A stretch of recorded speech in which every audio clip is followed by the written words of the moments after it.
"You're not even Grandpa's real granddaughter," my sister Vanessa spat, her voice cutting through the somber atmosphere as mourners filed out of the memorial service. "You have no right to any part of his estate. That inheritance belongs to actual family members." The words pierced my heart like daggers. After 23 years, my own sister still saw me as an outsider in the only family I'd ever known.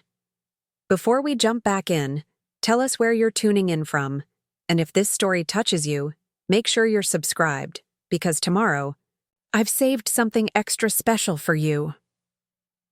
The autumn rain pattered against the stained glass windows of the small chapel in Burlington as the last of the mourners offered their condolences. My grandfather Walter's memorial service had just concluded, and the scent of chrysanthemums, his favorite flower, still hung in the air, mingling with the lingering notes of the hymns we'd sung in his honor. I was gathering my things, dabbing, at my eyes with a tissue, when Vanessa cornered me near the family pew. Her perfectly made-up face showed no signs of tears despite the somber occasion. Instead, her eyes were cold with determination, calculating. "I've already spoken with the lawyer," she continued, smoothing down her expensive black dress, the one she'd bought specifically for this occasion while I'd worn the same dress I'd had for years. "The estate should pass to biological descendants. That's how these things work. I've done my research." "That's not fair, Vanessa," I replied, struggling to keep my voice steady, conscious of the few remaining family friends who might overhear. "Grandpa Walter never made that distinction. I was his granddaughter for over 2 decades. He loved me as his own. You know that." "Love doesn't matter in legal terms," she countered with a dismissive wave of her manicured hand. "Blood is what counts in inheritance law, and you don't have a drop of Mitchell blood in your veins. The family legacy belongs to real family members. I'm sorry if that hurts your feelings, but we need to be practical now." I felt a heaviness in my chest that had nothing to do with grief. The casual cruelty of her words wasn't new. Vanessa had always been quick to remind me of my outsider status. But today, with Grandpa Walter gone, it felt like a final rejection. "I'm as much a part of this family as you are," I said, trying to stand taller despite feeling like I was shrinking under her gaze. "That's what Grandpa always told me." "You're a charity case, Emma," Vanessa said, lowering her voice as our parents approached from across the chapel. "Mom and Dad took you in because they felt sorry for you after what happened to your real parents. That was kind of them, but it doesn't make you a Mitchell. If you fight me on this, you'll just embarrass yourself and upset Mom and Dad when they're already grieving." "My name is Emma Mitchell. I'm 27 years old, adopted when I was 4 after losing my birth parents in a car accident that I barely remember. Sometimes I think I can recall my birth mother's laugh or my father's hands, but I can't be sure if they're actual memories or just stories I've told myself over the years.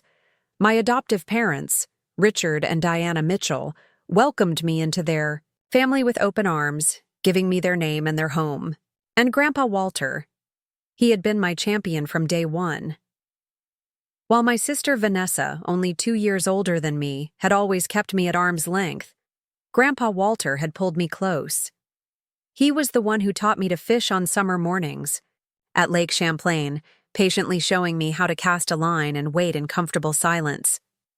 He showed me how to play chess using the hand-carved set he'd made himself, never letting me win but always praising my improving strategies.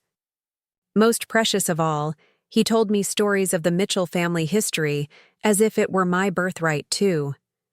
Tales of my great-great-grandfather who'd built the first library in town, of my great-grandmother who'd been one of the first female professors at the university. "That's your heritage too, Emma," he'd tell me, his eyes twinkling behind his wire-rimmed glasses. "Family isn't about whose blood runs in your veins. It's about who you choose to love, and who chooses to love you back." All I wanted now was for his memory to be honored properly, for his possessions and keepsakes to go to the people who truly appreciated them, regardless of biology. The old house on Maple Street with its creaking floorboards and secret reading nooks.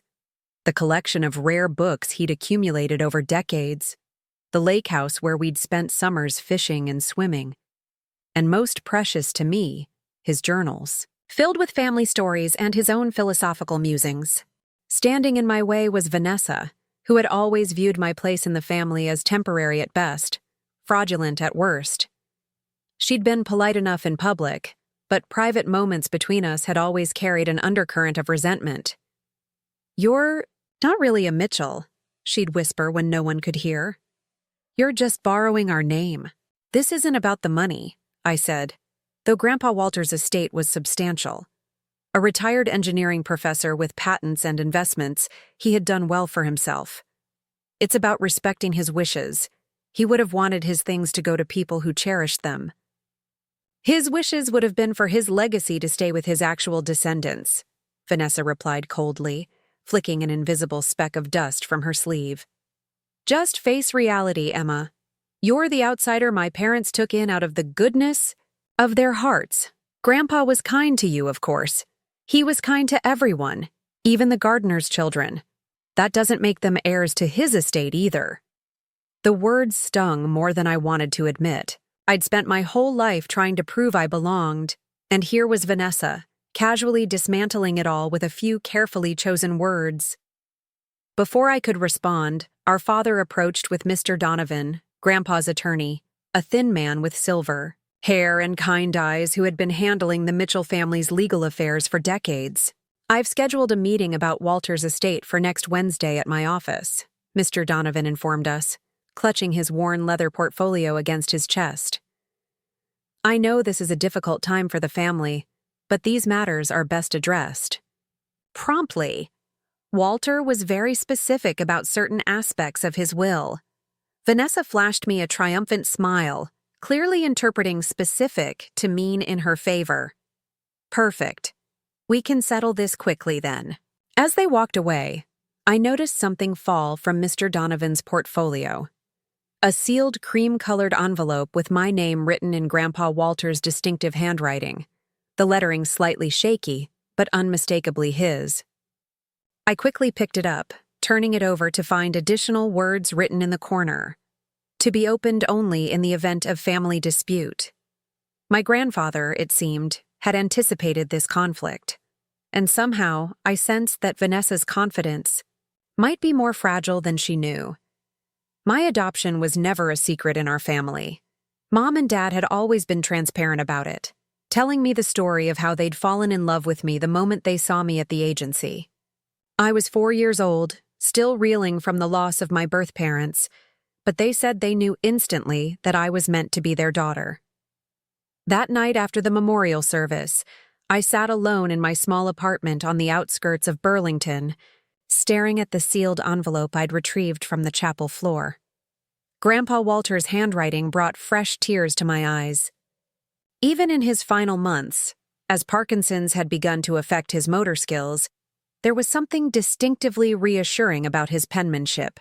Steady and deliberate, just like the man himself. To be opened only in the event of family dispute, the inscription read. My fingers traced the words, hesitating. Opening it felt like acknowledging that the rift between Vanessa and me had reached a breaking point, that we were beyond reconciliation. But hadn't we always been? Growing up as the adopted Mitchell had shaped every aspect of my identity. While my parents never treated me differently, the outside world had ways of reminding me that I was somehow other. School forms that asked for biological family medical history. Well-meaning strangers commenting on how little I resembled my parents. And then there was Vanessa, 2 years my senior, who had been an only child before I arrived. I remember the day my parents brought me home. Vanessa stood in the doorway, clutching her favorite doll, studying me with suspicious eyes. "She doesn't look like us," she had said matter-of-factly. "Her hair is all wrong." My dark curls against their family of blondes had been just the first of many differences Vanessa would catalog over the years. Our childhood was peppered with the usual sibling rivalries, competing for attention, squabbling over toys, but beneath it all ran an undercurrent of something deeper. For Vanessa, I was the interloper who had disrupted her perfect family.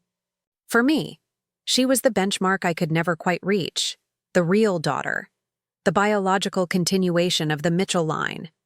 Grandpa Walter had been the bridge between these worlds.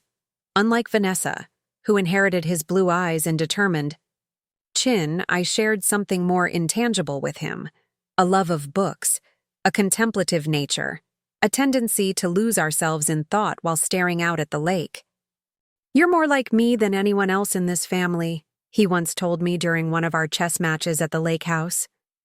"Vanessa may have my eyes, but you have my soul." It was the kind of statement that made me feel seen in a way nothing else could. It wasn't about biology. It was about connection.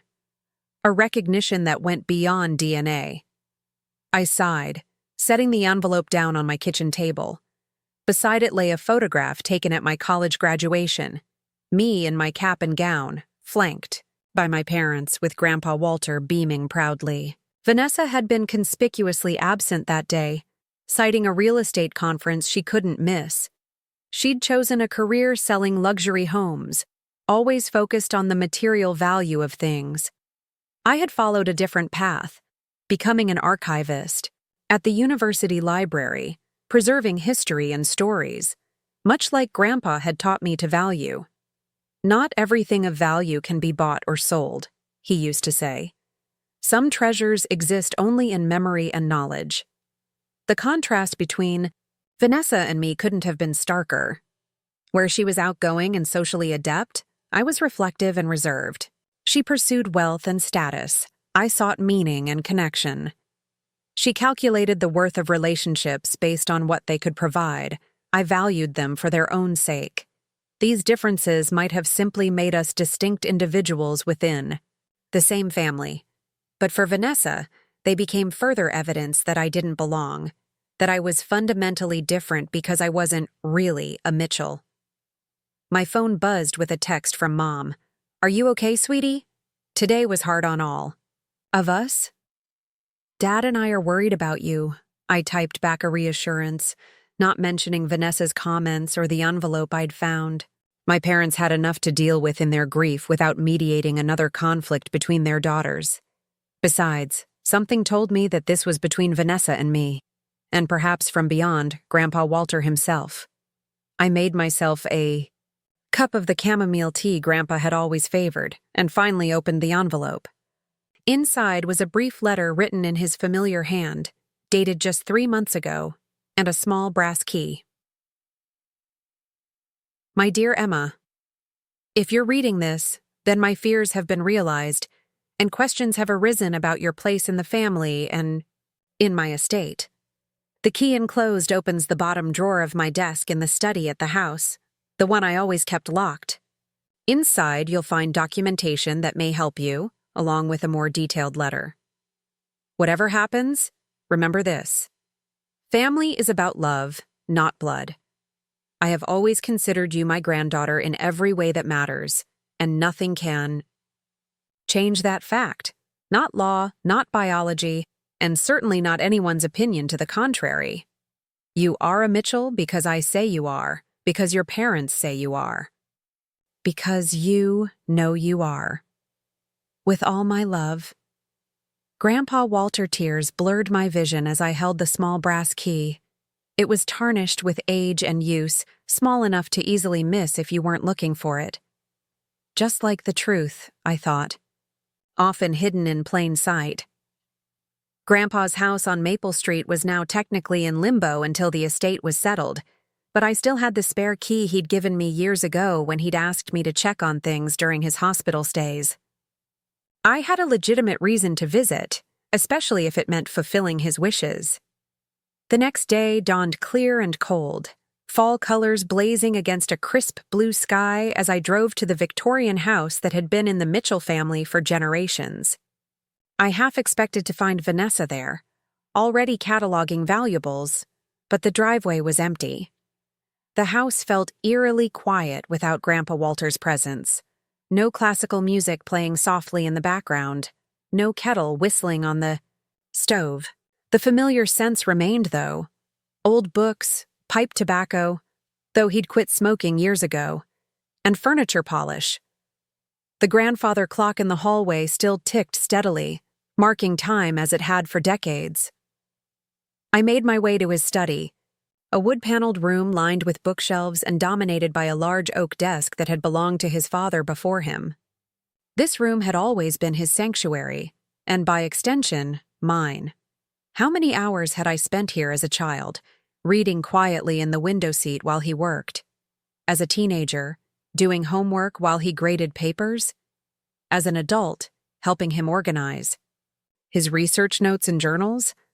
The bottom drawer of his desk had always been locked, its contents a mystery.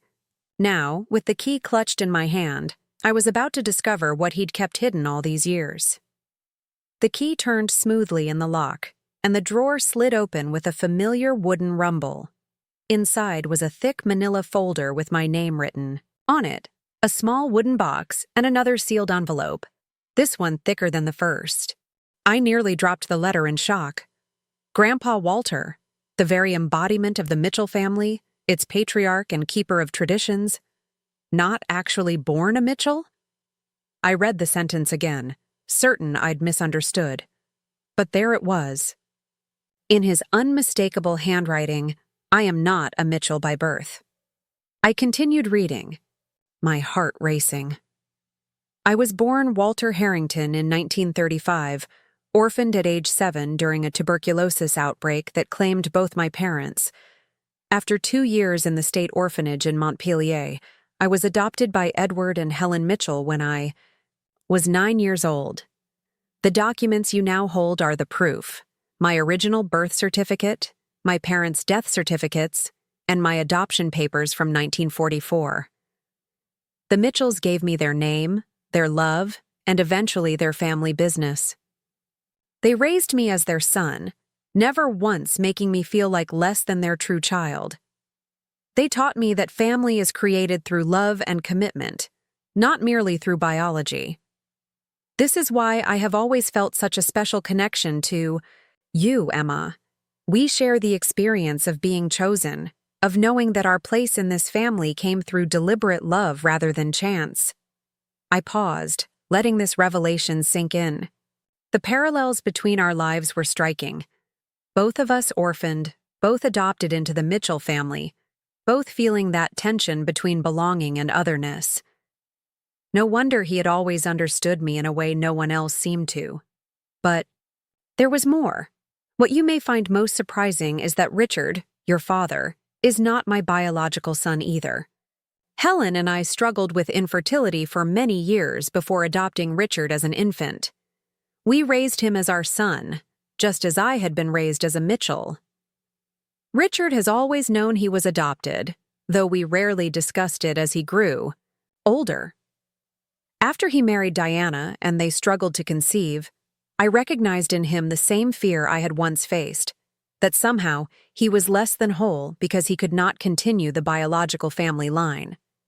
When they decided to adopt you, I was overjoyed, not just for the blessing of another grandchild, but because I saw the Mitchell family tradition continuing in the most meaningful way, choosing love over biology.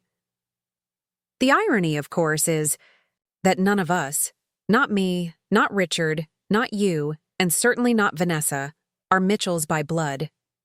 Vanessa's claim to being the only real Mitchell grandchild is based on a fiction we have all maintained, partly to protect her, and partly because the truth became increasingly difficult to share as time passed. I sat back, stunned by the magnitude of this revelation. Dad was adopted too? Vanessa wasn't a biological Mitchell either? The entire foundation upon which Vanessa had built her sense of superiority was nothing but a carefully maintained illusion. I thought back to all the times she had lorded her Mitchell blood over me, all the comments about family resemblance, all the ways she had positioned herself as the legitimate heir to a legacy that, apparently, none of us had a biological claim to. I returned to the letter, my mind still reeling. I have never told Richard that I too was adopted. Perhaps that was a mistake, but it was a different time when men were expected to project strength and certainty. I feared it might undermine his confidence to know that neither of us were real Mitchells in the way the world understands such things. But I am telling you now because I fear that after my death, your place in the family might be challenged in ways that would break my heart. The documents I've left you prove everything I've written here. Use them if you must, though I hope it doesn't come to that. In my will, I have divided my estate equally between you and Vanessa, as I believe that is only fair. You are both my granddaughters in every way that matters. The photographs in the box show my birth parents, my adoptive parents, Richard as a baby with Helen and me, and other moments in our family's true history.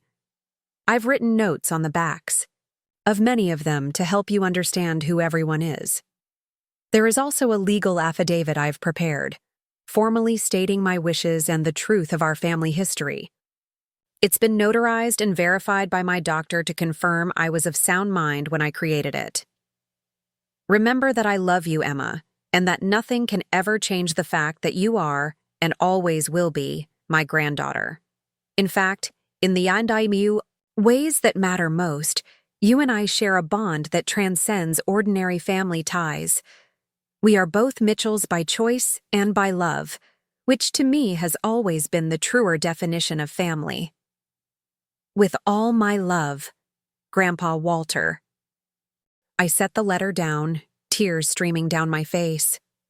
The revelation was overwhelming, not just the facts themselves, but the profound reframing of my entire family history that they represented.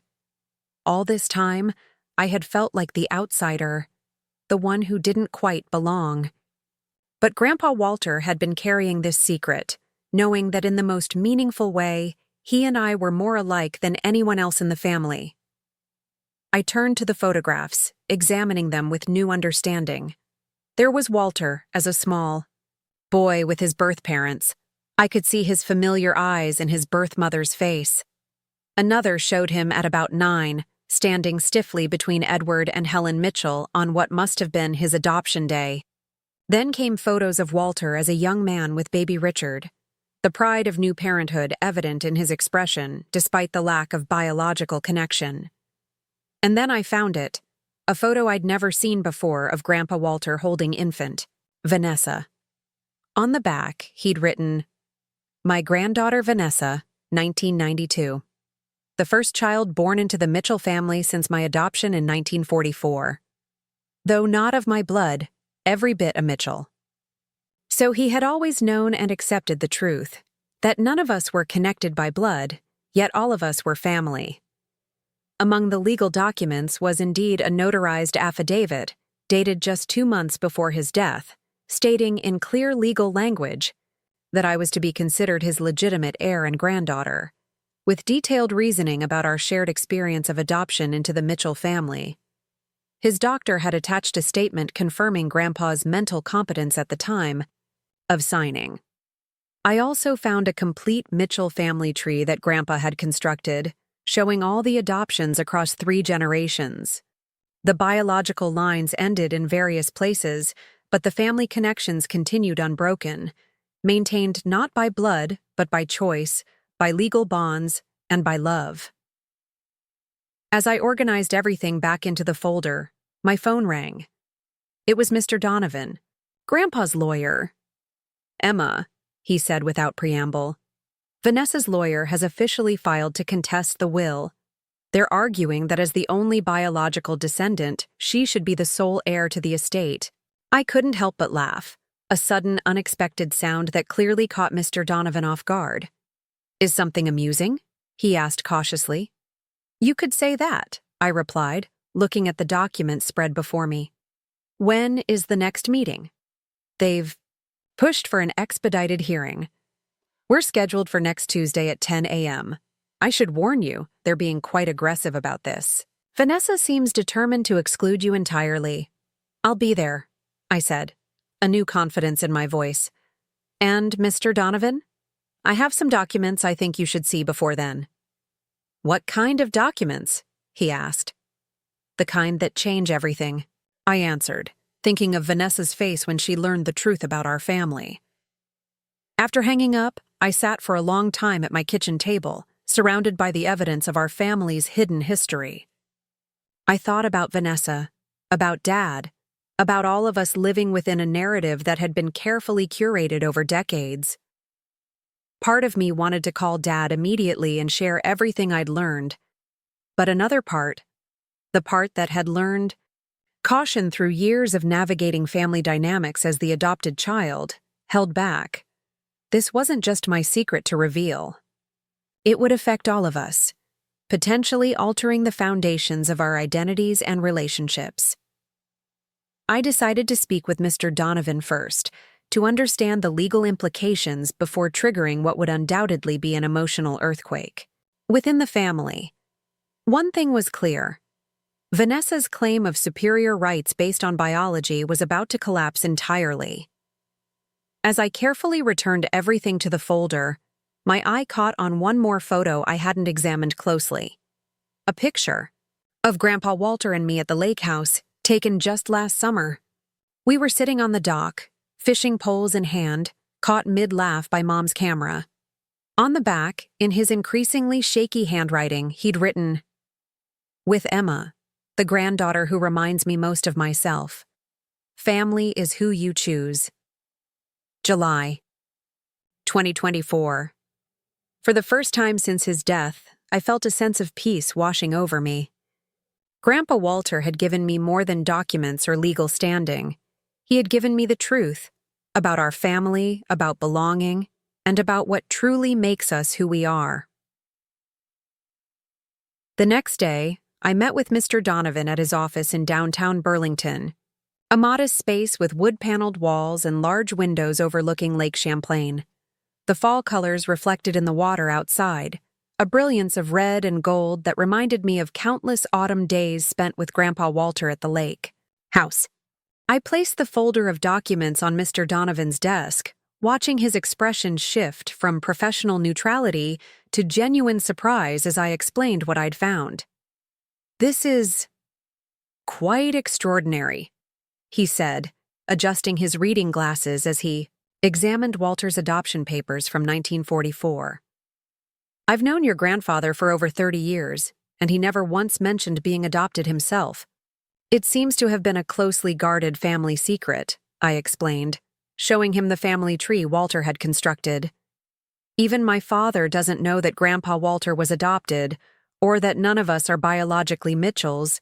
Mr. Donovan picked up the notarized affidavit, scanning it carefully.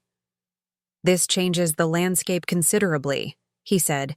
"Vanessa's entire claim rests on her supposed biological connection to the Mitchell family, which these papers effectively nullify. So, what do we do now?"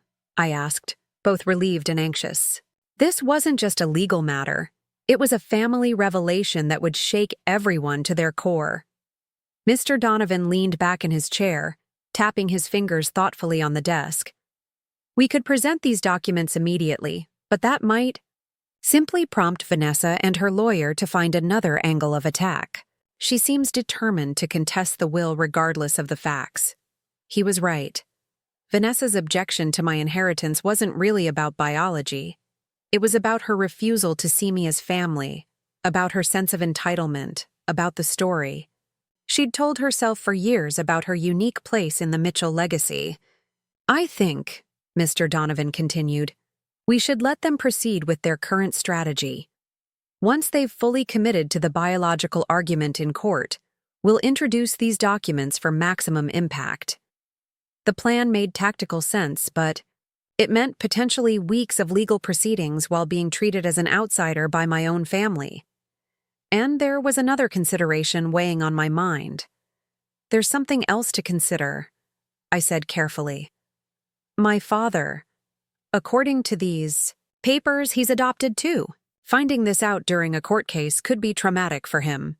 Mr. Donovan nodded thoughtfully. "A valid concern. Perhaps we should approach him privately before things escalate further." "I'll talk to him," I decided. "He deserves to hear this. From me, not in a courtroom." That evening, I invited Dad to meet me at Lakeside Cafe, a quiet spot where we'd often gone for breakfast with Grandpa Walter. He arrived looking tired, the past few weeks of grief etched in the new lines around his eyes. "Emma," he said, giving me a warm hug. "It's good to see you. How are you holding up?" "I'm managing," I said as we settled into a booth overlooking the water. "But there's something important I need to talk to you about." His expression grew concerned. "Is this about Vanessa contesting the will? Your mother told me she's being difficult about the inheritance." "It's related to that," I said, taking a deep breath. "But it's also about something much bigger. Something about our family that Grandpa Walter wanted me to know." I placed a small envelope on the table between us, not containing the full revelation but selected documents and a copy of Walter's letter to me, edited to focus on the parts relevant to Dad. "What's this?" he asked, picking it up with obvious wariness. "Just read it, please," I said gently. "It's important." As he opened the envelope and began reading, I watched emotions flicker across his face. Confusion, disbelief, and finally, a stunned recognition. "Dad was adopted?" he whispered, looking up at me with wide eyes. "All these years—" "Yes," I confirmed. "Just like you, just like me. None of us are biologically Mitchells." He shook his head slowly, staring at the documents. "He never told me. Not once in 60 years. "I think he worried it might change how you saw yourself," I suggested, carefully. "Especially after you and Mom adopted me." Dad was quiet for a long moment, his fingers resting on the photocopied image of young Walter with his adoptive parents. "I remember when your mother and I told him we were planning to adopt. He was so supportive, so certain it was the right decision. Now I understand why." "Are you upset he didn't tell you?" I asked. He considered the question. "I don't know yet. It's a lot to process, but it does explain something that always puzzled me." "What's that?" "When you came into our lives, Dad had this recognition in his eyes when he looked at you. Like, he understood something profound about you that even your mother and I couldn't fully grasp." He smiled faintly. "He told me once, 'Richard, this child belongs with us in a way that goes beyond chance.'" I felt tears welling in my eyes, imagining Grandpa Walter seeing his own experience reflected in mine, that connection across generations of chosen family. Dad looked back at the documents. "What about Vanessa? Does she know?" I shook my head. "Not yet. She's basing her entire legal claim on being the only biological Mitchell, which is why Grandpa left these papers for me. But I wanted you to know first, before it comes out in court." Dad ran a hand through his graying hair, his expression troubled. "She won't take this well. Her identity is so wrapped up in being a true Mitchell. It's partly our fault. We never corrected her when she started using that against you as kids." "I don't want to hurt her," I said honestly. "But I can't let her take everything Grandpa wanted me to have based on a fiction." "No," Dad agreed firmly. "You shouldn't have to. Walter wanted his estate divided equally, and that's what should happen." He hesitated. "I should be the one to tell Vanessa. This affects her understanding of me as much as Grandpa." I was surprised by his offer. "Are you sure? She might not believe it coming from you. She'll think you're just taking my side." "Then I'll show her the proof," he said, his resolve strengthening. "It's time for truth in this family, however uncomfortable. I've spent too many years avoiding difficult conversations." The next day, Dad called to tell me he'd arranged to meet Vanessa for lunch. "I'll tell her everything," he promised. "After that, it's up to her how she wants to proceed." I spent that day in anxious anticipation, wondering how Vanessa would react to having her entire identity upended. Would she double down on her claims out of sheer stubbornness? Would she attempt to find some other justification for excluding me? Or would this revelation finally break through the wall she'd built between us? My phone rang around 3 in the afternoon. It was Dad. "How did it go?" I asked immediately. His sigh was heavy. "About as expected. Disbelief, then anger, then a lot of difficult questions. She accused me of making it all up to help your case. Did you show her the documents? Yes. She still insisted they must be forgeries or misunderstandings. Then she got up and left without finishing lunch. His voice was strained. Give her time, Emma.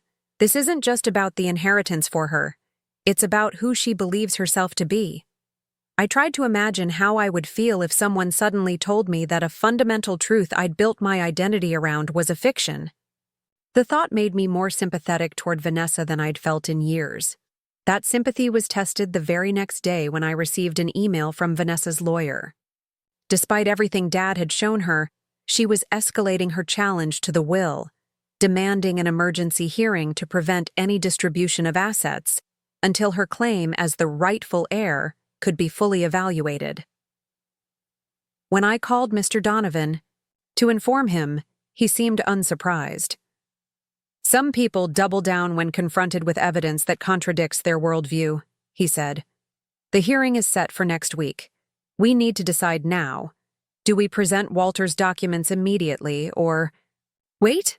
I thought about Dad's words about Vanessa needing time, about the family secret that had been maintained for generations, and about Grandpa Walter's wish for both his granddaughters to share equally in his estate.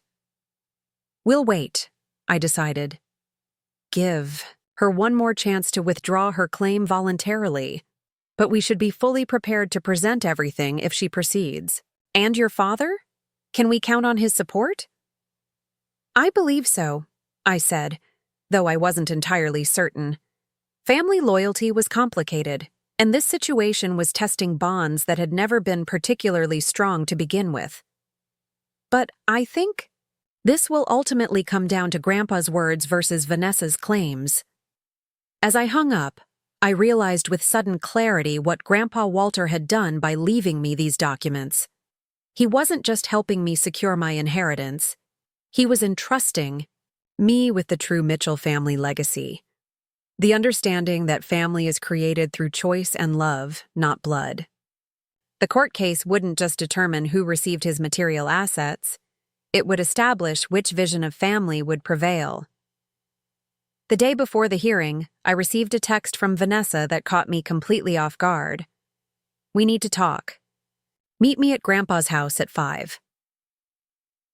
I drove to the house on Maple Street with a mixture of hope and apprehension.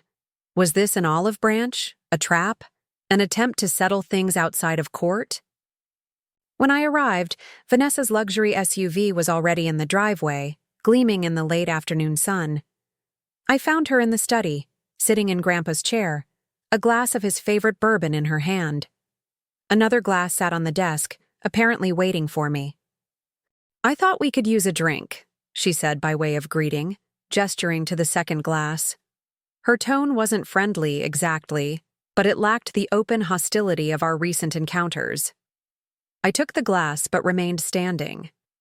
Dad told you everything? He showed me the papers, she acknowledged, swirling the amber liquid thoughtfully. I had my lawyer check them out. They appear to be legitimate. I waited, unsure where this was heading. Do you know what I've been told my entire life? She asked suddenly. You're just like your grandfather. You have his eyes, his determination, his business sense. My whole life I've been the Mitchell heir, the one carrying on the family legacy.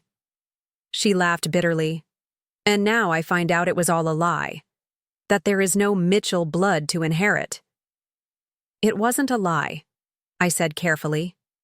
You do have his eyes. You do have his determination. Just not through biology. Don't, she snapped, her composure cracking. Don't try to make this some heartwarming adoption story. You've won, okay? You found the trump card. The hearing tomorrow is pointless now. This isn't about winning, I said, setting down my untouched drink. This is about respecting what Grandpa wanted. He loved us both. He wanted us both to share in his legacy. Vanessa stood abruptly, moving to the window. You know what's ironic? I've spent my whole life believing I was special because I was the only biological Mitchell grandchild. And you've spent your life knowing you were chosen. She turned to face me, her expression unreadable. Which one of us got the better deal, do you think? It was the closest thing to vulnerability I'd ever seen from her, and it caught me off guard. I don't think there's a better deal, I said honestly. Just different paths to the same family? Shook her head, clearly unconvinced. My lawyer is withdrawing the petition in the morning. You'll get your half of the inheritance. But don't expect some big sisterly reconciliation. This doesn't change anything between us. As I left the house, I wondered if that was true. Something had shifted, imperceptibly perhaps, but definitely. For the first time, Vanessa and I had something profound in common. We were both reckoning with what it truly meant to be a Mitchell. True to her word, Vanessa's lawyer withdrew the petition challenging the will the next morning. Mr. Donovan called me with the news, his voice reflecting relief that we had avoided a potentially messy court battle.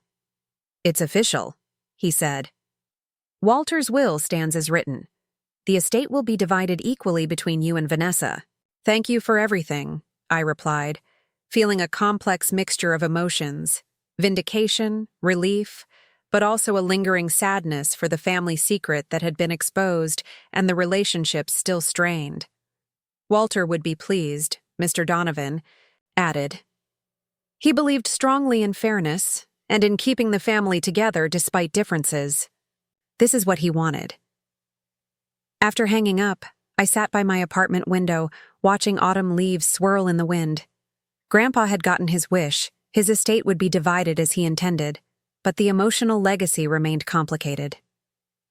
Vanessa. And I had reached a détente, not a reconciliation.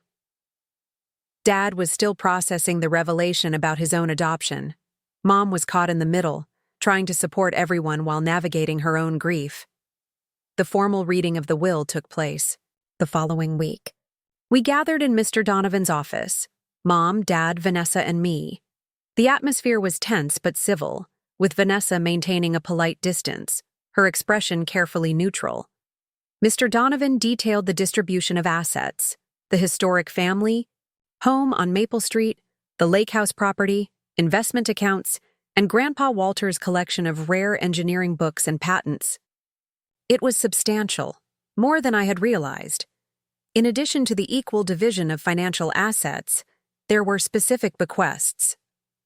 To my granddaughter Vanessa, Mr. Donovan read, I leave my collection of antique watches and the lake house property which has always brought her joy. Vanessa's composure cracked slightly. The lake house had been her favorite place since childhood, the site of countless summer memories.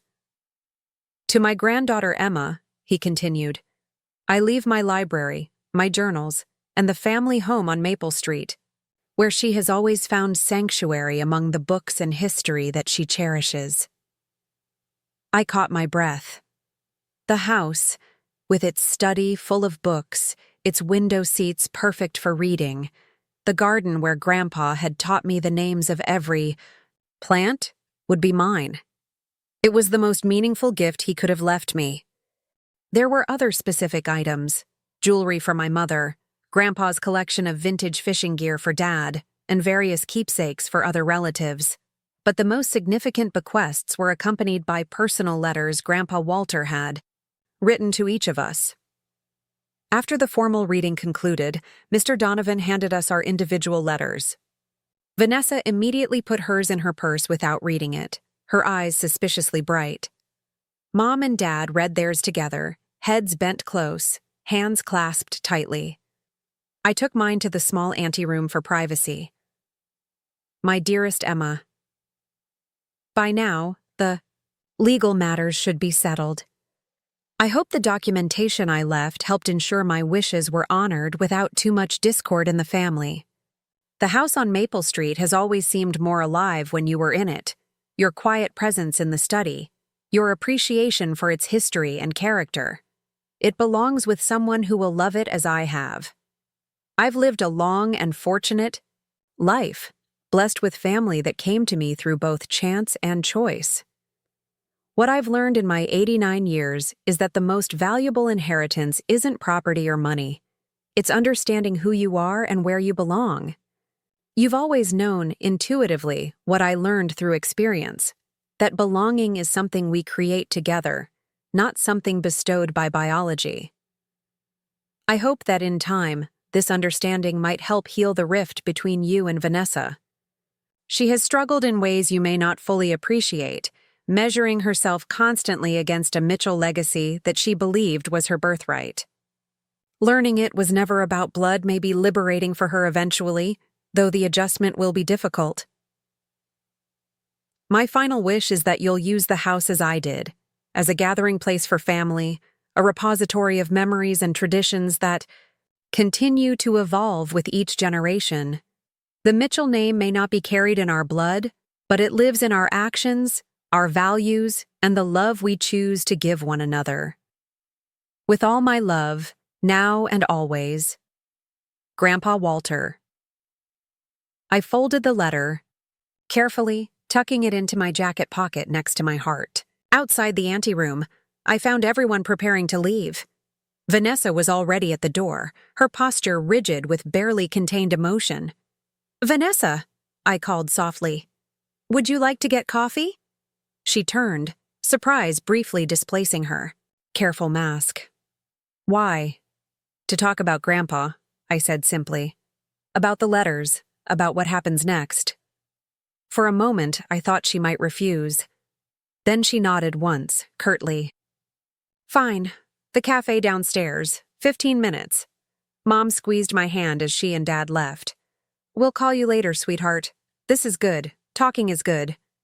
Downstairs in the small cafe, Vanessa and I sat across from each other, steam rising from our cups in the awkward silence between us. "I haven't read his letter yet," she finally admitted. "I'm not sure I can." "He would understand," I said. "It's a lot to process." She traced the rim of her cup with one finger.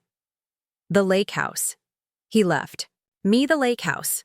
He knew how much you loved it there. And he left you the family home." It wasn't quite an accusation, but there was a question in it. "Yes," I acknowledged. "But it doesn't have to change how we use them. You're always welcome at the house, just as I hope I'll still be welcome at the lake." Vanessa looked out the window for a long moment.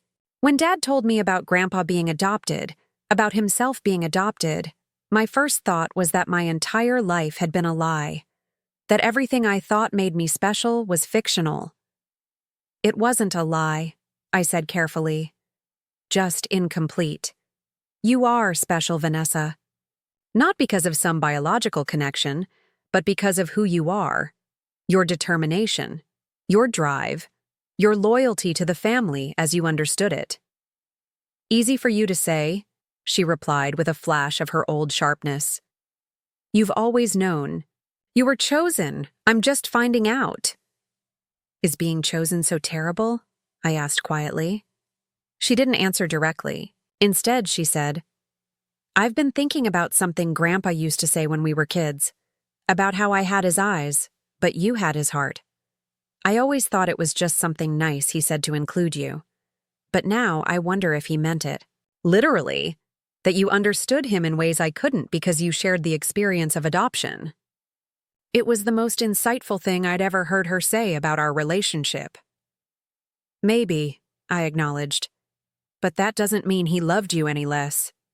It was just different." 5 months, she said suddenly. "What?" "It's been 5 months since his funeral. Since I said those horrible things to you." Her expression was troubled. "I was so sure I was right. That biology was what mattered. That I was protecting the family legacy." "You were protecting what you thought was the family legacy," I corrected gently.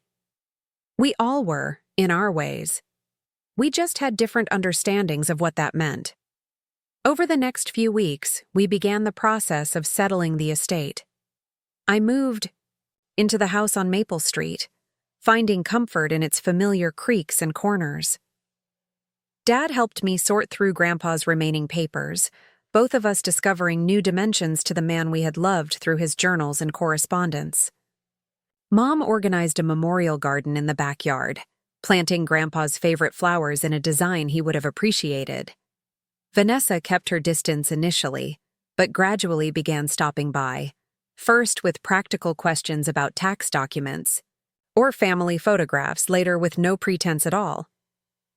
One afternoon, I found her in the study, sitting in Grandpa's chair, holding his letter finally opened. "He knew," she said without preamble. "He knew exactly how I would react when I found out the truth. He apologized for not telling me sooner." I waited, giving her space to continue if she wished. "He wrote that he was proud of me," she said, her voice catching. "That I embodied the Mitchell determination even without the Mitchell genes. That being a Mitchell was never about blood, it was about character." "He was right," I said softly. "Maybe." She carefully refolded the letter. "I've been thinking about getting a DNA test." I was surprised. "To find out your biological heritage?" Nodded. "Dad is doing one too. He wants to know where he came from originally." She hesitated. Would you want to do one as well? So we could compare results?" The invitation was tentative, but it felt significant. An acknowledgement that we were in this together, navigating a family identity more complex than either of us had imagined. "I'd like that," I said. "Though I think Grandpa would say we already know the most important thing about our heritage." "What's that?" "That we're Mitchells. By choice, by love, and by the values we share." A faint smile touched her lips. "Let's not get carried away with the sentimentality, Emma.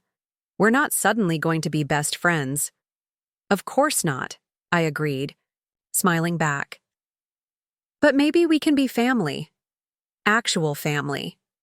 As 5 months turned into 6, then 7, something shifted gradually between us. We weren't close. Decades of distance couldn't be overcome so quickly, but there was a new understanding, a tentative respect growing from our shared experience of redefining what family meant.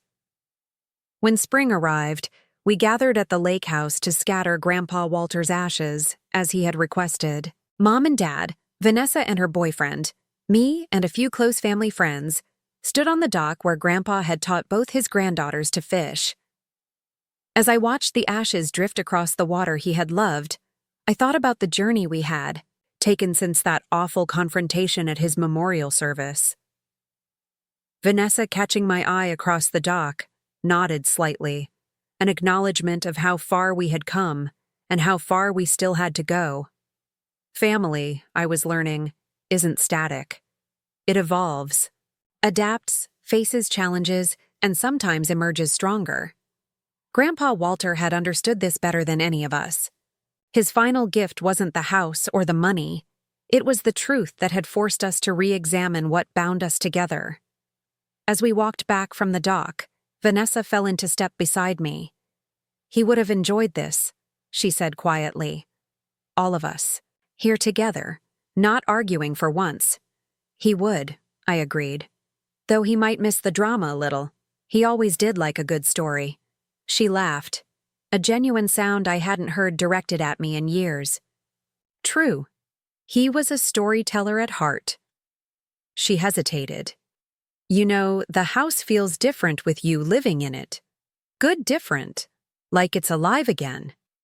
It wasn't quite an apology for all that had happened, but it was something more valuable, a recognition that we each had our place in carrying forward the Mitchell legacy. Not as competitors, but as custodians of something precious we both understood differently, but cherished equally. "Thank you," I said simply. "The lake house suits you too." As we rejoined the others, I silently thanked Grandpa Walter for his final lesson, that the truest inheritance isn't what we receive, but what we choose to preserve and pass on. Not blood, but belonging. Not genetics, but generosity of spirit. That was the real Mitchell legacy, and one that, despite everything, both his granddaughters had ultimately embraced. 5 months after we scattered Grandpa Walter's ashes on the lake, I was settling into my new life at the Mitchell family home. Fall had returned to Burlington, the maple trees outside my window once again ablaze with the same colors that had framed our initial confrontation a year earlier. I'd made the house my own while preserving what made it special. Grandpa's study remained largely untouched, though I'd added my own books alongside his. The kitchen had been updated with new appliances, but I'd kept the old oak table where our family had gathered for Sunday dinners for generations. It was a balance, honoring the past while creating space for the future. On this particular Sunday morning, I was sorting through the last of Grandpa's personal effects in the attic, a task I'd been postponing for months. Each box contained memories, childhood artwork Vanessa and I had made, old photographs, holiday decorations with stories attached to each ornament. My phone buzzed with a text from Vanessa. DNA results came in. Interesting stuff. Coming over at 11 to show you. We had both submitted DNA tests 3 months ago, along with Dad.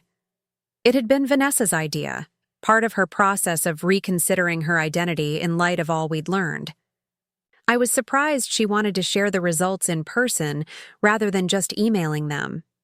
At precisely 11 a.m., Vanessa was never late. The doorbell rang. She stood on the porch, holding a folder and a bakery box. "I brought bear claws," she said, lifting the box slightly. "Grandpa's favorite. Thought it was appropriate." "Come in," I said, touched by the gesture. "I just made coffee."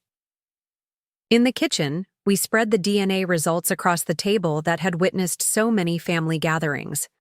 Dad's test had revealed Eastern European Jewish ancestry, something none of us had known. My results showed a mix of Scottish, Irish, and Nigerian heritage, a story of my biological family I might never fully know. And Vanessa's results indicated Scandinavian and French roots. Not a drop of the same blood between any of us, Vanessa observed, studying the colorful pie charts. Yet all Mitchells. Just as Grandpa said, I agreed, pouring coffee into the mugs he'd collected from his travels. Mine from Scotland, hers from Norway, coincidentally matching our newly discovered ancestries. Vanessa took a bite of her bear claw, considering me thoughtfully. "You know what's strange? I always prided myself on having Grandpa's eyes, his mannerisms. Now I know there's no biological reason for any similarities." "Maybe you picked them up from being around him," I suggested. "We absorb traits from the people we love." "Maybe." She brushed pastry crumbs from her fingers. "Or maybe the things that make us who we are have never been about biology at all." It was a profound statement coming from Vanessa, who had built so much of her identity around being the real Mitchell. The past months had changed her in subtle ways. She was still driven, still occasionally sharp-tongued, but there was a new thoughtfulness to her, a willingness to question assumptions she'd once held as gospel. "I found something I think you should see," I said, retrieving a leather-bound book from the counter. I discovered it yesterday in Grandpa's study, hidden behind his collection of engineering textbooks. The book was old, its cover worn soft with handling. On the first page, written in a hand older and more formal than Grandpa Walter's, was the inscription, "To our son Walter, on the occasion of his adoption into the Mitchell family. May you write your own story in these pages. With love, Edward." And Helen Mitchell, 1944. "It's Grandpa's journal," I explained, carefully turning the yellowed pages. "He started it the day he was adopted." Vanessa leaned forward, her coffee forgotten. "Have you read it?" "Just the beginning. It's illuminating." "Listen to this entry from his first week with the Mitchells." I read aloud. "I keep expecting them to change their minds, to realize I'm not really their son. Mrs. Mitchell, mother I should say, though the word still feels strange, says I can keep my old books and toys, that I don't have to give up who I was before. Mr. Mitchell, father, says being a Mitchell isn't about forgetting my past, but about adding a new chapter. I'm not sure I understand, but I like that they don't expect me to pretend my life began the day they brought me home." Vanessa was silent, her expression unreadable. It goes on like this, I continued.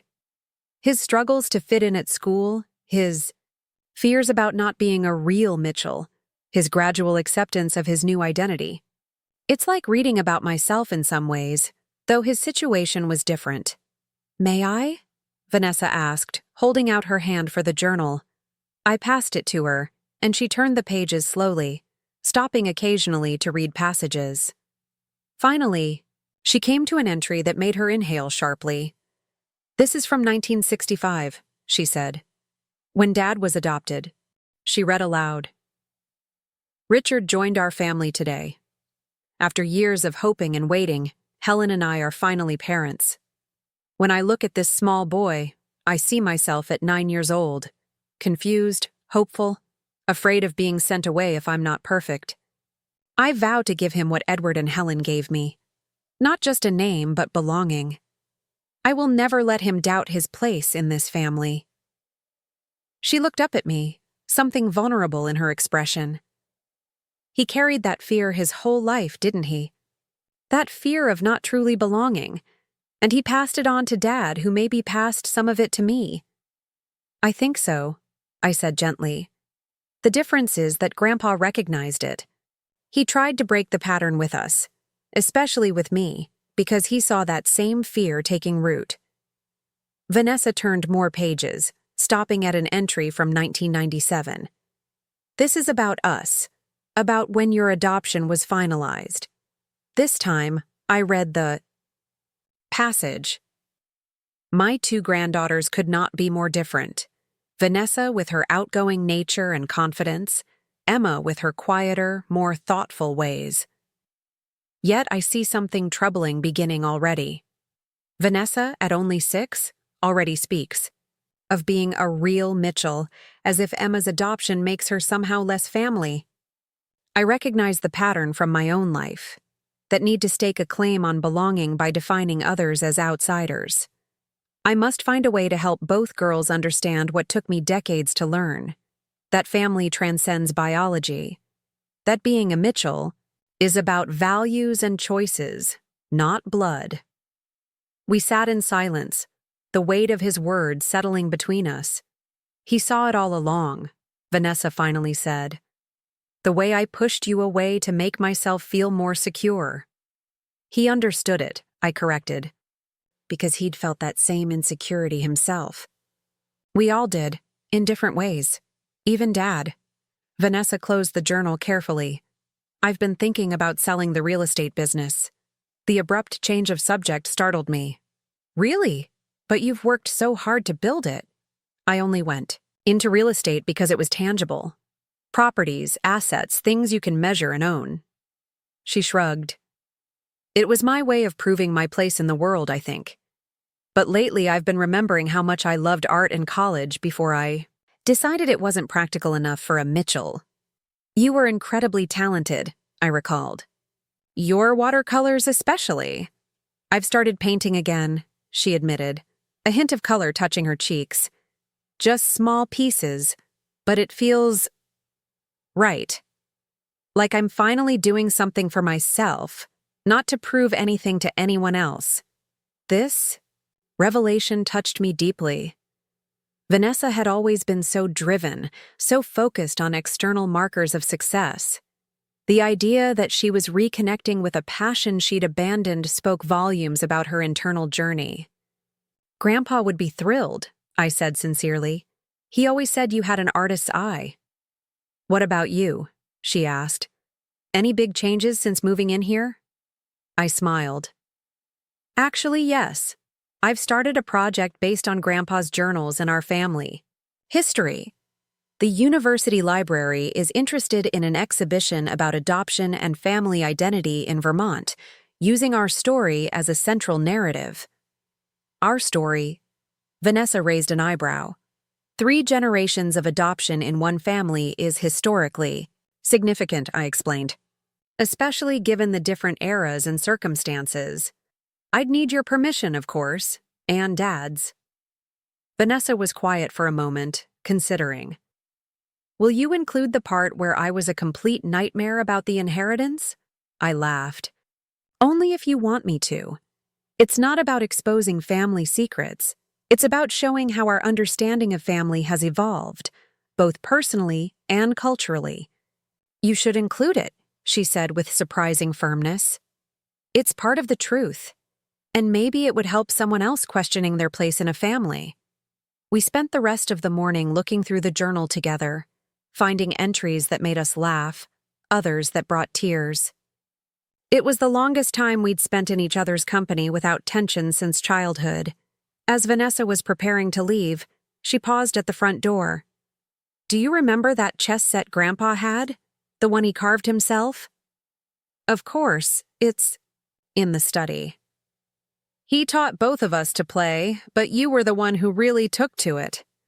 She seemed to be working herself up to something. I was thinking maybe we could play sometime.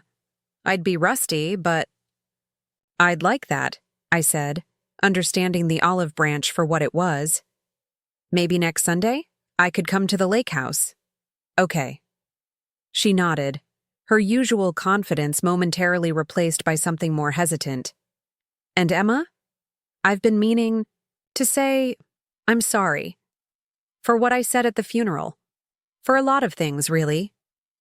The apology, so long in coming, felt momentous in its simplicity.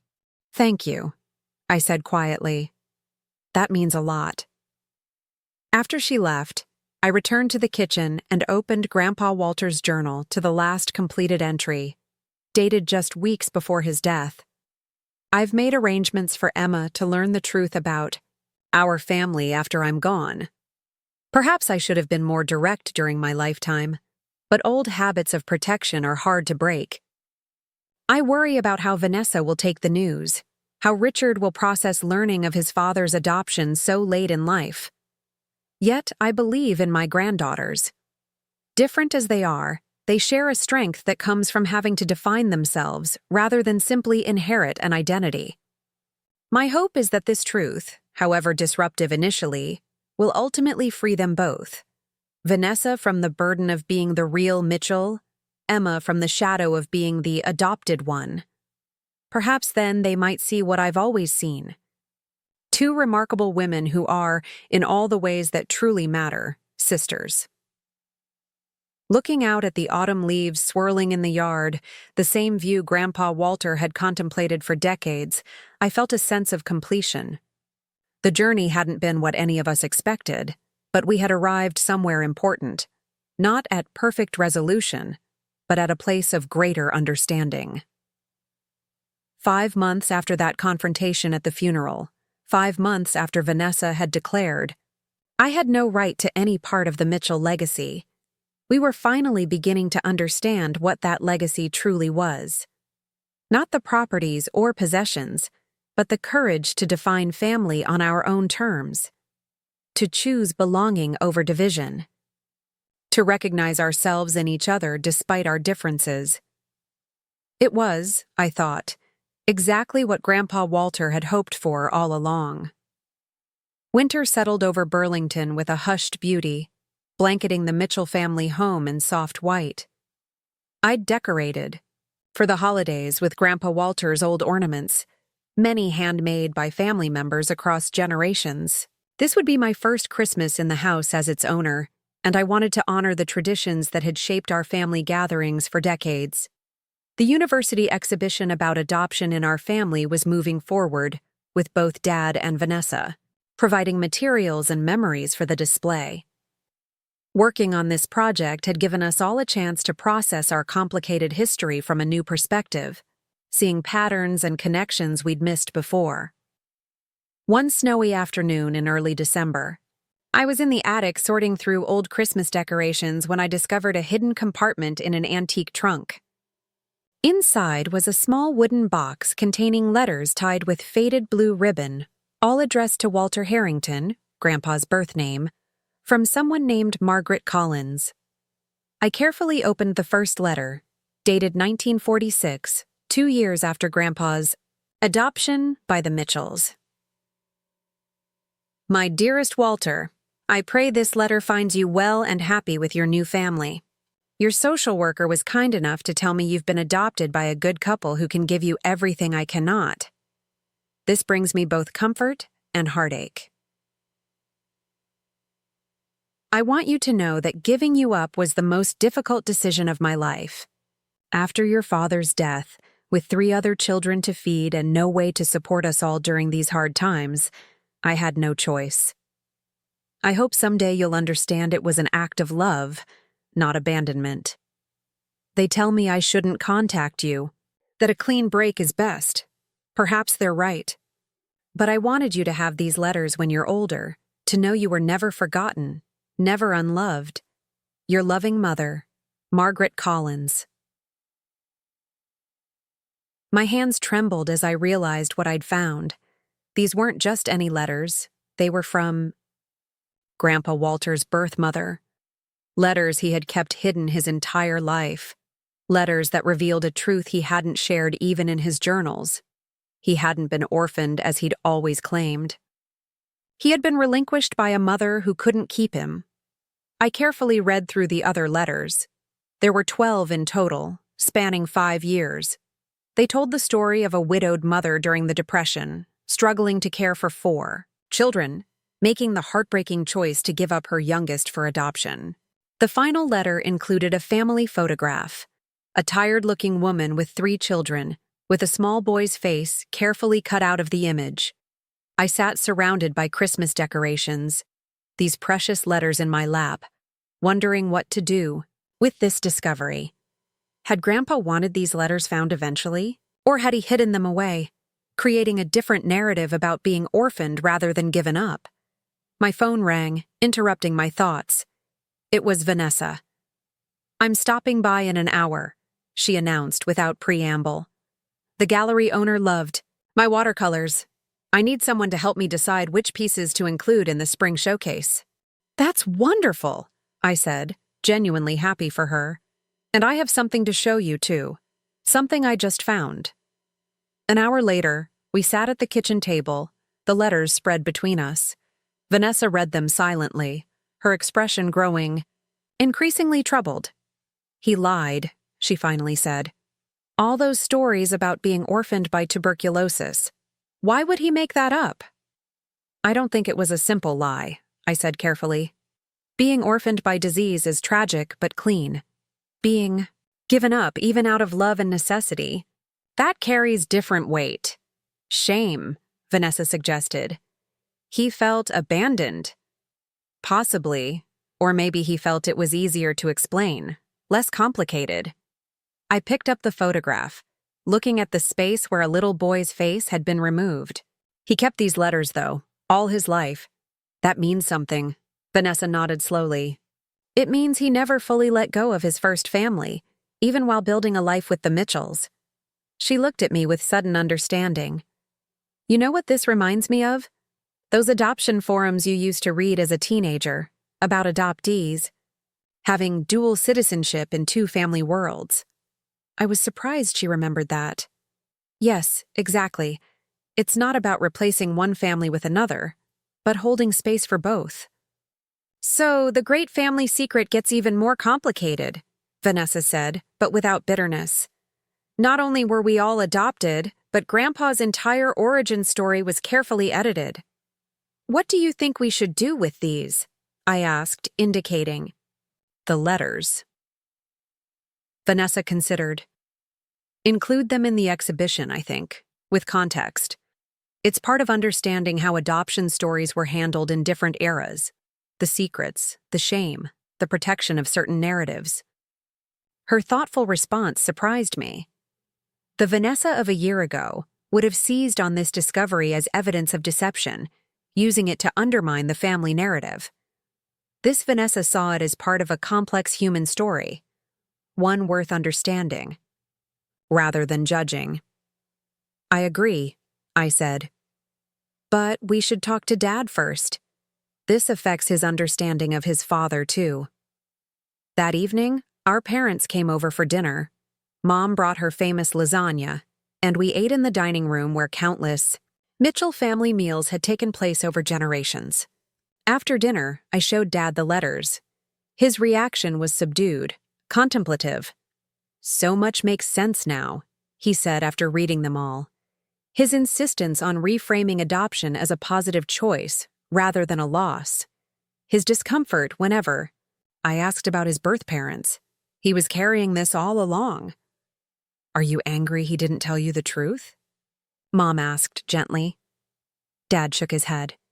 "How could I be? I understand protection through omission all too well." He looked at Vanessa. "We've all shaped narratives to shield ourselves or others from painful truths." Vanessa had the grace to look, slightly abashed, understanding the parallel to how she'd constructed her identity as the real Mitchell. "What strikes me," I said, "is how this discovery doesn't change anything about who Grandpa was to us. Yet it changes everything about how he came to be who he was. It humanizes him," Dad agreed.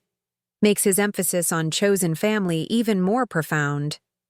Later that night, after our parents had gone home and Vanessa had left with promises to return on Sunday for our now regular chess match, I sat in Grandpa's study, my study now, and wrote in my own journal about the day's discoveries.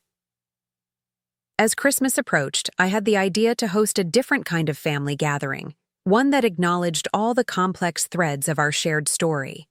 I invited everyone to the house on Christmas Eve, asking them to bring something representing their personal heritage as revealed in our DNA tests. "What exactly are you planning?" Vanessa asked suspiciously when I called with the invitation. "A new Mitchell family tradition," I explained.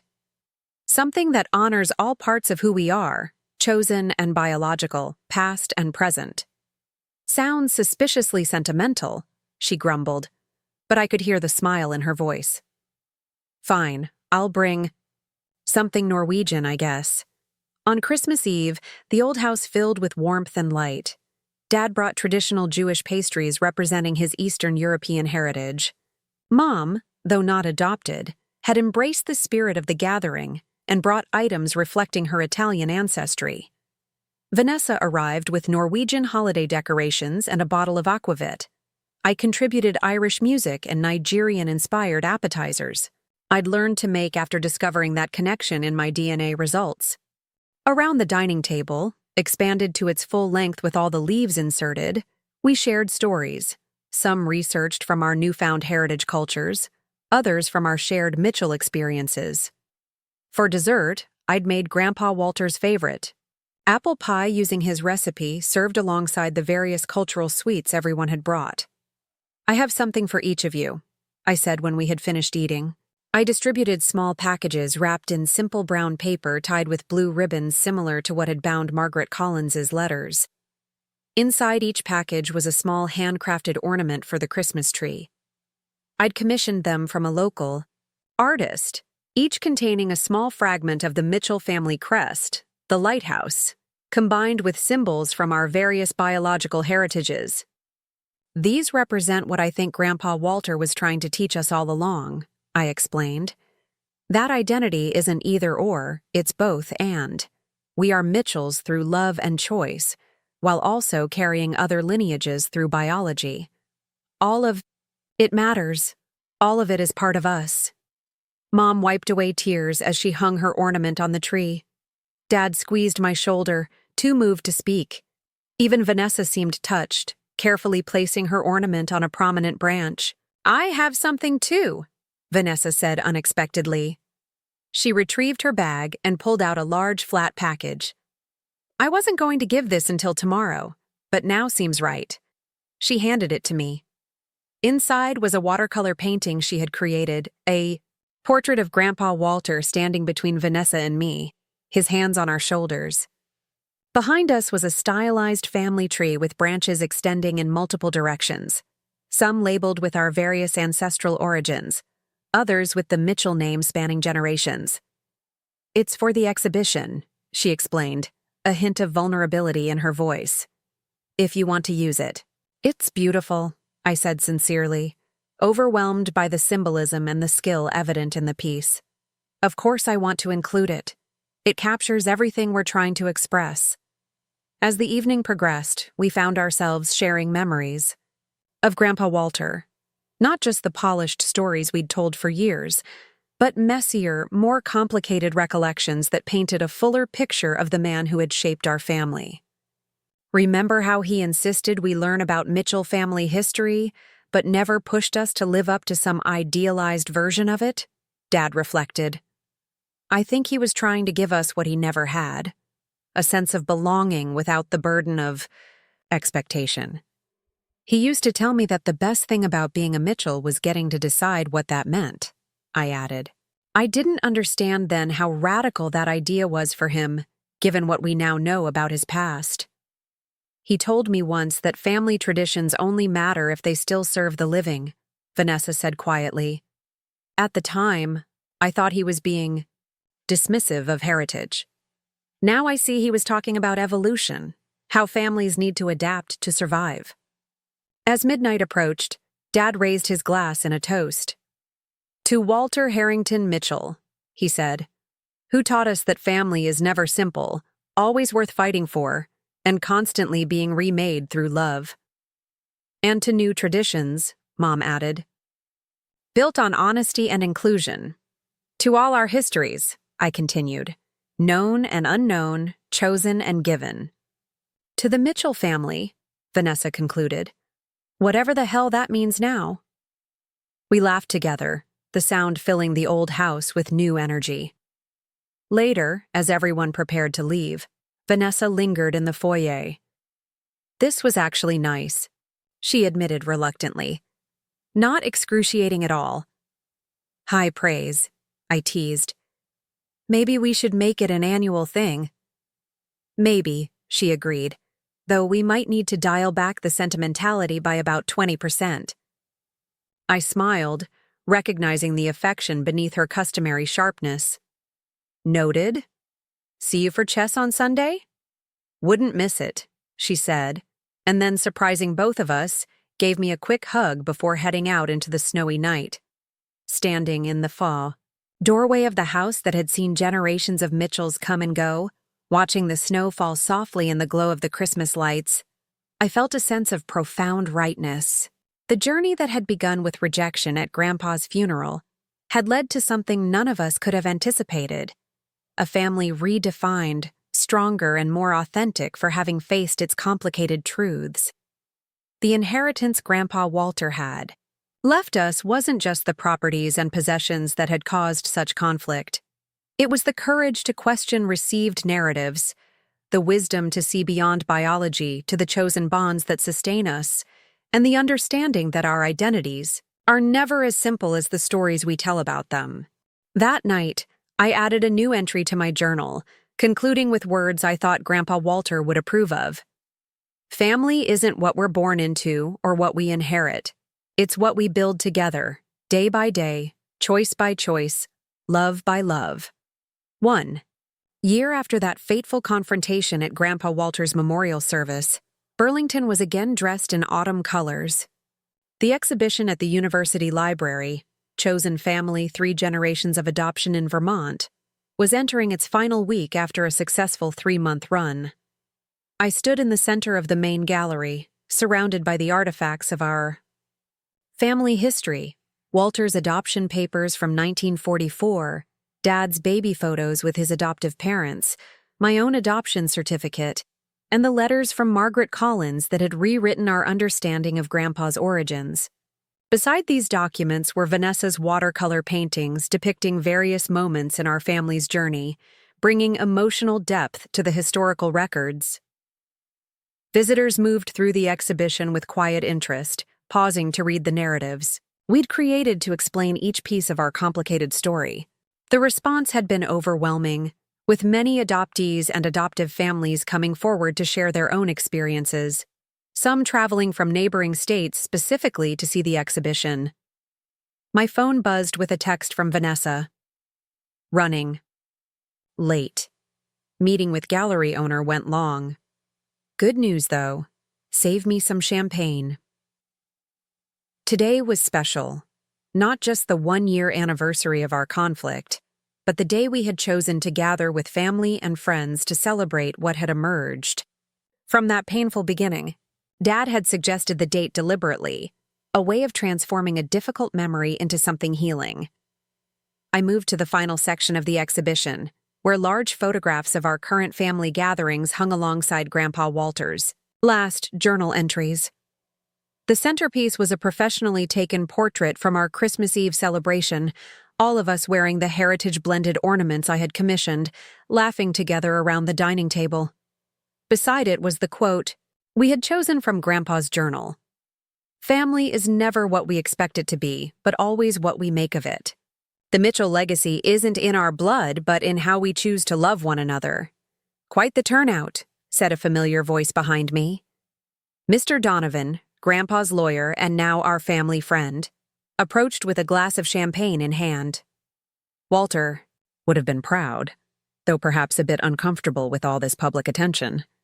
I smiled, accepting the glass he offered. He was private, wasn't he? But I think he'd appreciate that his story is helping others. "Without question," Mr. Donovan agreed.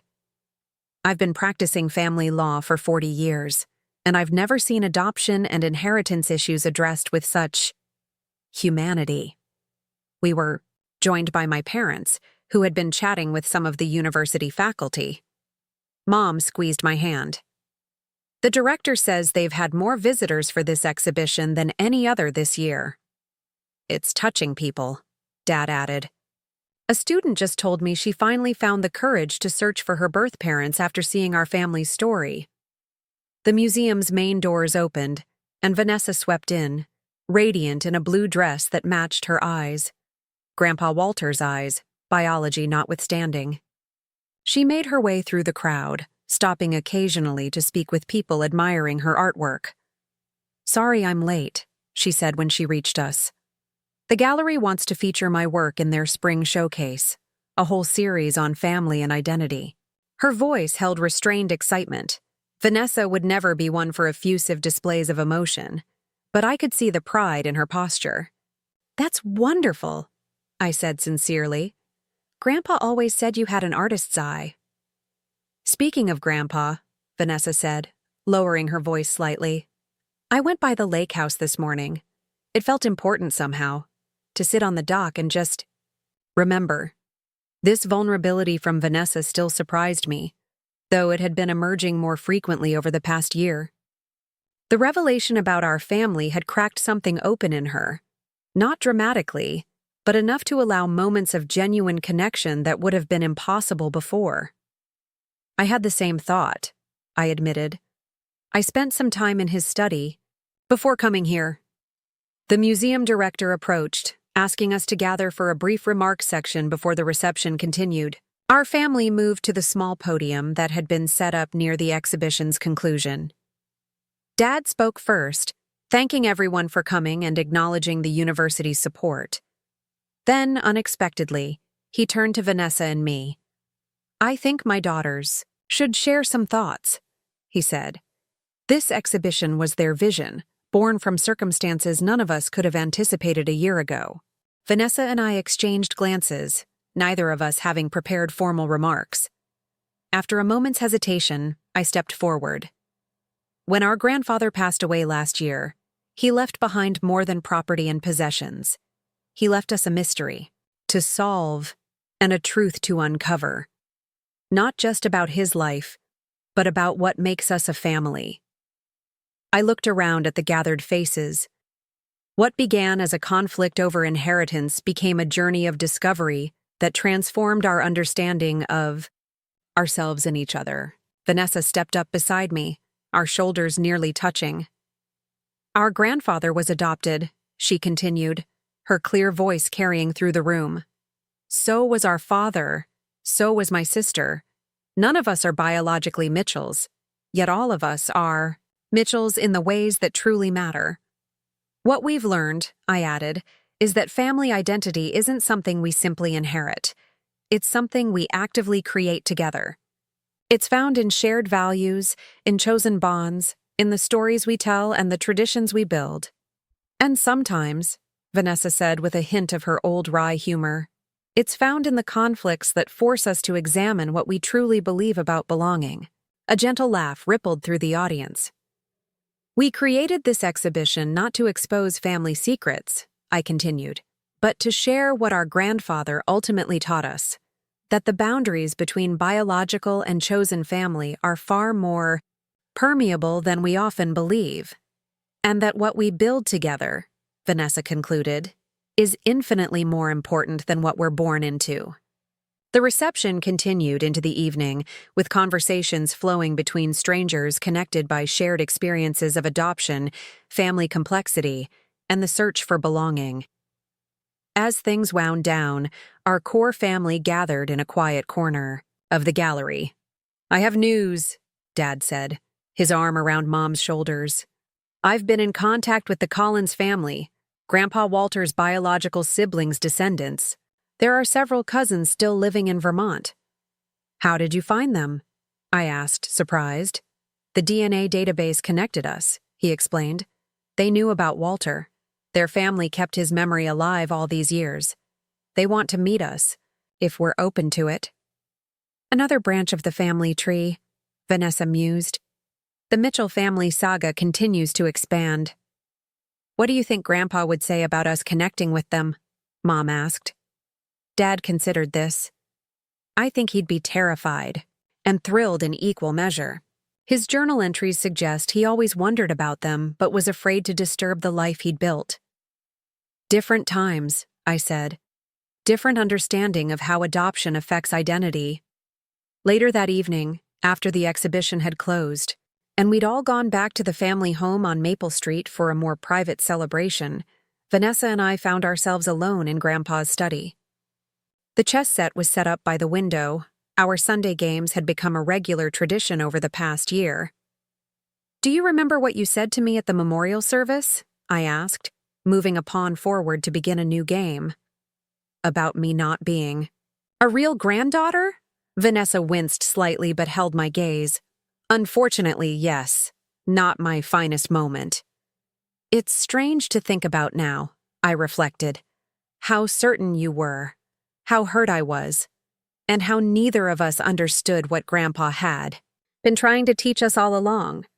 That there's no such thing as a real Mitchell?" Vanessa suggested, countering my move with her knight. "Just people who choose to love each other under that name?" "Exactly." I studied the board. 1 year later, and here we are. Still Mitchells, more honestly than before. "More honestly," Vanessa agreed, "and more complexly, though I reserve the right to still find you annoying on occasion." The familiar spark of humor in her eyes softened her words. "Of course," I laughed. "Sisters? Adopted? Biological or whatever? We are contractually obligated to annoy each other." We played in comfortable silence for a while, the familiar rhythm of the game a counterpoint to the remarkable journey of the past year. "What happens next?"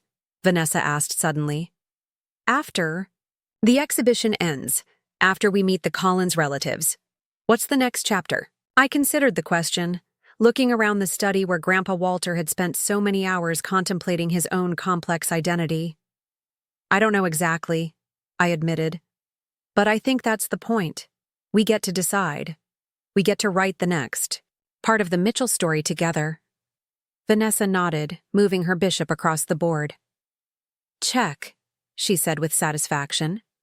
I studied the position, seeing both the threat and the opportunity it presented, much like our family story itself. 5 months after that confrontation at the memorial service, we had found a new equilibrium. 1 year later, we had transformed a painful fracture into something stronger and more authentic than what had existed before. As I contemplated my next move in our game, I thought about Grandpa Walter and what he might think of where his final gift had led us. Not just to an equal division of property, but to a profound reassessment of what it means to inherit a family legacy, and what it means to be family at all. "Your move," Vanessa prompted. I smiled, seeing several possible paths forward on the board. "Yes," I agreed, reaching for my queen. "It is." 2 years later. 2 years after Grandpa Walter's memorial service, I stood at the window of my office in what had once been a rarely used guest bedroom in the Mitchell family home. Spring had arrived in Vermont, bringing with it the vibrant colors and renewal that seemed especially fitting given the journey our family had taken. The exhibition at the university had concluded long ago, but its impact continued to ripple outward.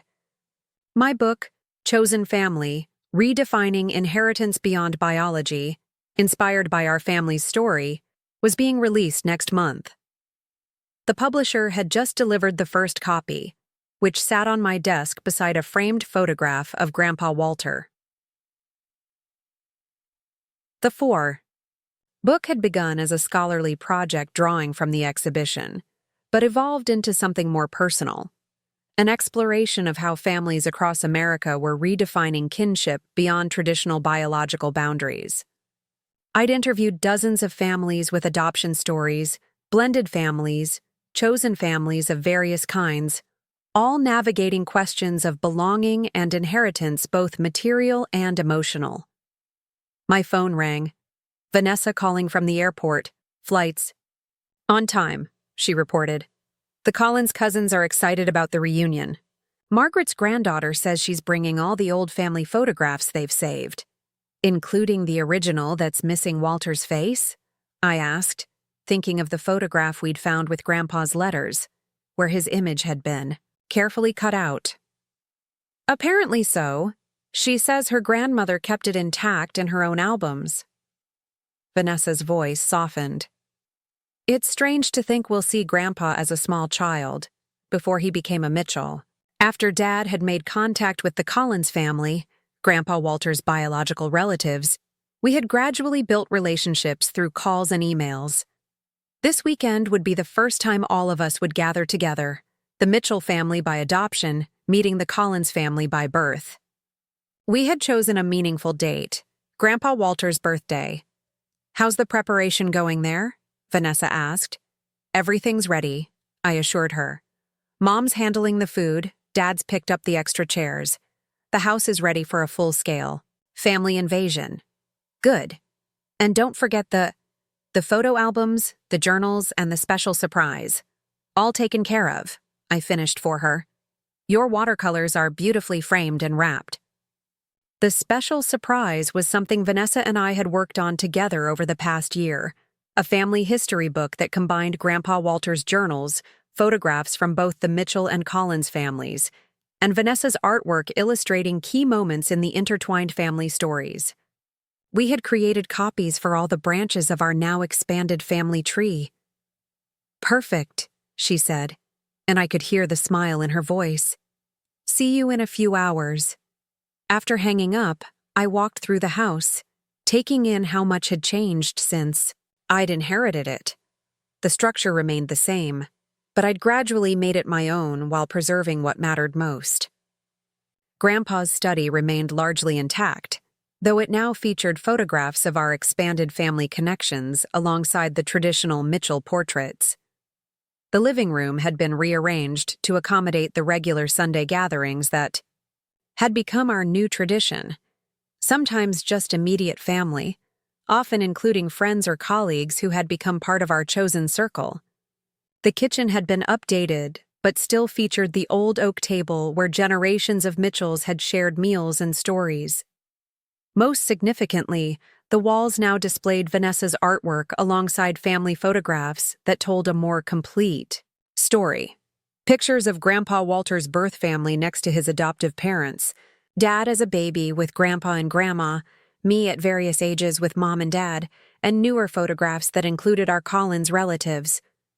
The doorbell rang, and I opened it to find Mom and Dad laden with groceries for tomorrow's gathering.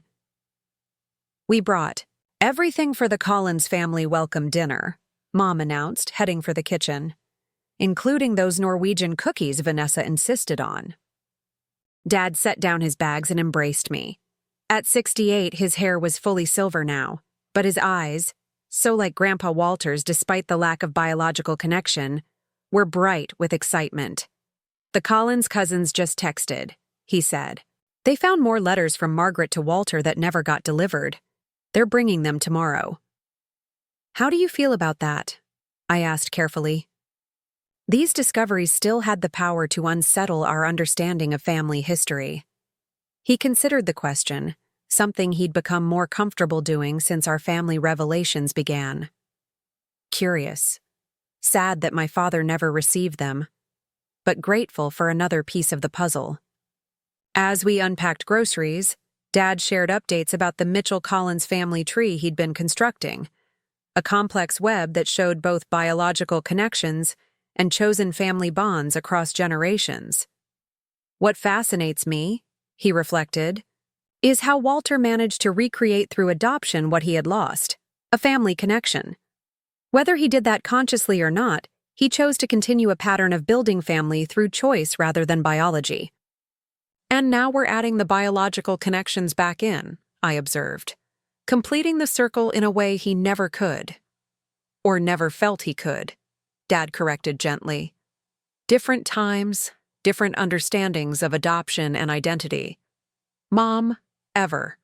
Practical, interrupted our philosophical discussion. That's all very meaningful, but right now I need help making 24 sandwich rolls for tomorrow. We laughed and turned our attention to the immediate task, the three of us working together in comfortable familiarity. The next day, the Mitchell family home filled with people in a way it hadn't seen in decades. The Collins family arrived first. Margaret's, grandchildren and great-grandchildren, ranging in age from 70 to 7. They brought photo albums, letters, and family stories that filled in blanks we hadn't known existed in Grandpa Walter's early life. Vanessa arrived shortly after with her boyfriend Mark, who had become a steady presence in her life over the past year. She had finally sold her real estate business and opened a small gallery featuring her work and that of other local artists exploring themes of identity and belonging. As the house filled with conversations and laughter, I found myself standing, back, watching the scene with a sense of wonder. Here were two family lines, separated for over 80 years, reconnecting through a shared history neither had fully understood. Margaret Collins' eldest granddaughter, Eleanor, named for her grandmother's sister, approached me with an old photo album. "This page has the original photograph," she said, opening to a black and white image that looked familiar. It was the complete version of the picture we had found among Grandpa's things. A tired-looking woman with 4 children, including a solemn little boy of about 7 whose face had been cut out of Grandpa's copy. "That's Walter," Eleanor said, pointing to the boy. "My grandmother said Margaret kept this picture on her bedside table her whole life. She never stopped loving him or wondering what happened to him." I studied the child's face, serious, with eyes that would become so familiar to me through Grandpa Walter. "Thank you for bringing this," I said. "It completes something important for us." "For all of us," Eleanor agreed. Margaret told her children that their brother was out there somewhere, hopefully with a good family. She made them promise never to forget him. Later, as everyone gathered for dinner at the expanded dining table and additional card tables set up throughout the ground floor, Dad stood to offer a toast. "To Walter Harrington Mitchell," he said, raising his glass. "Born to one family, raised by another, and now bringing both together in a way he might never have imagined possible. And to Margaret Collins," added Eleanor, "who made the hardest choice a mother can make, out of love." "To family in all its forms," I continued, looking around at the gathered faces, some familiar, some new, all connected through a complex web of biology and choice.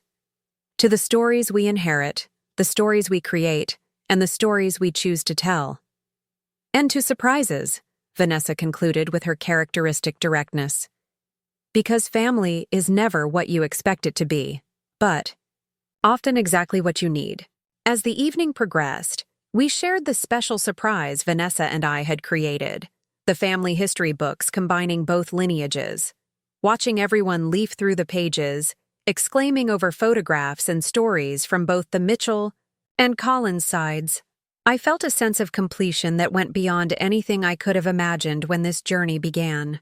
After dinner, as conversations broke into smaller groups throughout the house, I found myself in Grandpa's study with Vanessa and one of the Collins cousins who was admiring the chess set. Grandpa Walter carved this himself, I explained. He taught both Vanessa and me to play. Our grandmother Margaret also played chess, the cousin remarked. Family Story says she was quite good. Vanessa and I exchanged glances, adding this small connection to the growing list of traits that had passed between families despite the separation. Later that night, after the Collins family had returned to their hotel and the house had quieted, Vanessa lingered in the study while Dad and Mom helped with the last of the cleanup. "I have something for you," she said, handing me a small wrapped package, "something I've been working on." Inside was a miniature watercolor painting in an antique silver frame. It showed the Mitchell family home as seen from the street, with golden light glowing from every window and silhouettes of people, many people, visible, inside. "It's called Inheritance," Vanessa explained. "It's what I see when I think about what Grandpa really left us." The painting captured perfectly what the house had become, not just a physical structure passed down through generations, but a space where family in all its complexity could gather and grow. "It's beautiful," I said, genuinely moved. "And exactly right." "There's one more thing," Vanessa added, suddenly looking uncharacteristically nervous. "Mark and I are expecting, due in November." "Vanessa," I exclaimed, embracing her. "That's wonderful." "We're not telling everyone yet," she said. "But I wanted you to know first. After everything, it felt important." The significance wasn't lost on me. This child would be the next generation of our complicated, beautiful family tree, carrying Collins' blood, though not Mitchell, yet fully part of the Mitchell family legacy through choice and love. "There's something else," she continued. It's a boy. We're thinking of naming him Walter, if that's okay with you." "Of course it's okay," I said, surprised by the gesture. "But why ask me?" "Because you're the keeper of his legacy," she said simply. "You understood him in ways none of the rest of us did. And," she hesitated, "because I want my child to know the story of our family, the real story, not the simplified version. I want you to help me tell it to them." 2 years after that painful confrontation at Grandpa Walter's memorial service, here we were, not just reconciled, but partners in preserving and extending a family legacy neither of us had fully understood back then. As our parents joined us, we shared Vanessa's news, experiencing together another moment of growth in our ever-expanding definition of family. Later, that night after everyone had gone and the house was quiet, I sat in Grandpa's study, my study now, and opened my laptop to write the acknowledgments for my book. I had been struggling with the right words, but now they came easily. This book is dedicated to my grandfather, Walter Harrington Mitchell, who taught me that family is both inheritance and choice. To my parents, Richard and Diana Mitchell, who chose me and made me a Mitchell in every way that matters. To the Collins family, who kept a place in their hearts for a boy they lost long ago. And to my sister Vanessa, who taught me that the most difficult beginnings can lead to the most meaningful connections. Most of all, this book is for anyone who has ever questioned their place in a family, by birth, by adoption, by choice, or by circumstance. Your story is valid, your belonging is real, and the family you create, in whatever form it takes, is your truest inheritance. I saved the file and closed my laptop, looking around at this house that had witnessed so much family history. The journey that had begun with rejection and conflict had led us to a place of understanding none of us could have imagined. It wasn't a perfect ending. Family stories never truly end, and ours would continue to evolve with new chapters, new challenges, new members. But as I turned out the lights and headed upstairs, I felt a deep sense of peace. Grandpa Walter had left us an inheritance far more valuable than property or possessions. He had given us the truth about family, that it transcends biology, survives separation, adapts to change, and grows stronger through understanding. That it is both what we're given and what we choose. That it lives in stories, traditions, and the connections we create with each other. That inheritance, the true Mitchell legacy, would continue for generations to come.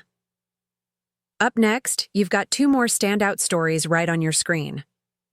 If this one hit the mark, you won't want to pass these up. Just click and check them out. And don't forget to subscribe and turn on the notification bell so you don't miss any upload from us.